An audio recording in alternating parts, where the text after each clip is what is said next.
اور اس نے جذبات سے دوڑے کہ حضور نے فرمایا اسے پکڑ لو ورنہ یہ گردن کاٹ بھی لائے گا، پکڑ لو اسے ورنہ یہ کاٹ دے گا۔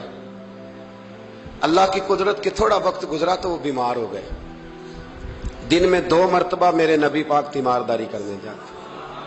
ایک شام رسول کریم تشریف لے گئے تو حضور سرانے بیٹھے، ماتھے پہ ہاتھ رکھا تو کریم محبوب ان کے باپ کی طرف کان میں کچھ کہا ان کے والد سے، حضور رونے لگے،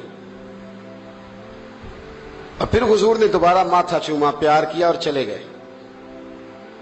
حضرت برا بن مالک چھوٹی عمر تھی، کچھ نے لکھا طلحہ بن برا نام تھا ان کا، تو حضرت طلحہ بن برا نے اپنے ابا کو قریب بلایا اور چارپائی پہ بٹھایا، کہنے لگے ابا جی حضور کیا فرما گئے؟ کہا بیٹا تیرے والی بات نہیں۔ کہا نہیں بتائیے؟ کہا نبی کریم علیہ السلام نے فرمایا کہ شام کو نا میرے طلحہ کا انتقال ہو جائے گا، اور جب اس کی روح پرواز کر جائے تو مجھے خبر کرنا، میں آ کے جنازہ پڑھاؤں۔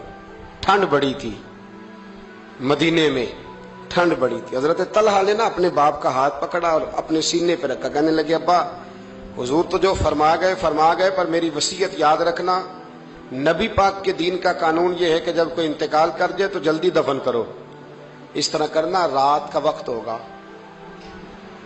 جب میرا انتقال ہوگا تو فوراً غسل دے کے نا دفن کر دینا، نبی پاک کو خبر نہ کرنا، نہ بتانا، عمر دیکھو اور بات دیکھو۔ کہ حضور کو کیوں نہیں بتانا، حضور خود فرما کے گئے ہیں۔ تو کہنے لگے رات کا وقت ہوگا تو جن گلیوں سے حضور نے گزر کے آنا ہے نا وہ یہودیوں کے محلے ہیں، ایسا نہ ہو کہ میرے جنازے کی وجہ سے کوئی یہودی میرے نبی کو تکلیف دے دے، میرے جنازے کی وجہ سے، جنازے کی وجہ سے۔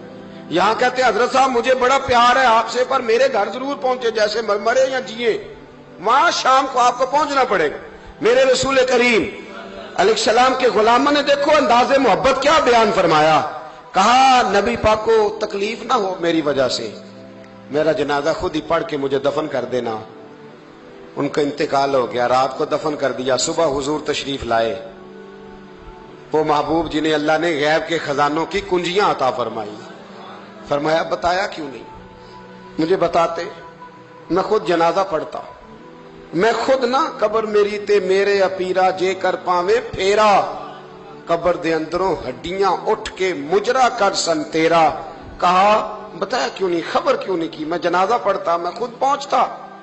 تو باپ رو پڑے، عرض کرنے لگے حضور میرا تو پتر تھا، میرے لیے اس سے بڑی سعادت کیا ہوتی کہ آپ جنازہ پڑھاتے، پر اس نے وصیت کر دی کہ حضور کو بتانا نہیں، تکلیف ہوگی۔ نبی کریم فرمانے لگے بتاؤ مجھے اس کی قبر کہاں ہے؟ اور یارو غور کرنا، ساری دنیا گنبد خضرا روضہ رسول پہ اور نبی پاک ایک غلام کی قبر پہ تشریف لے گئے، خود نبی کریم گئے، اور آج حضور نے دعا انوکھی فرمائی، فرمایا اے اللہ جب میرا طلحہ تجھ سے ملے نا تو ذرا اس سے مسکرا کے بات کرنا جو تیری شان کے لائق۔ رسول اللہ کی محبت، نبی پاک کی غلامی، رسول اللہ کا پیار۔ اعلیٰ حضرت کہتے ہیں جان ہے عشق مصطفیٰ، روز فضو کرے خدا، او بھائیو جس کو ہو درد کا مزہ وہ نازے دوا اٹھائے کیوں۔ اور اعلیٰ حضرت فرماتے ہیں جلنا تو ہے، کوئی دولت کے لیے جلتا ہے، کوئی شہرت کے لیے جلتا ہے، کوئی اقتدار کے لیے جلتا ہے۔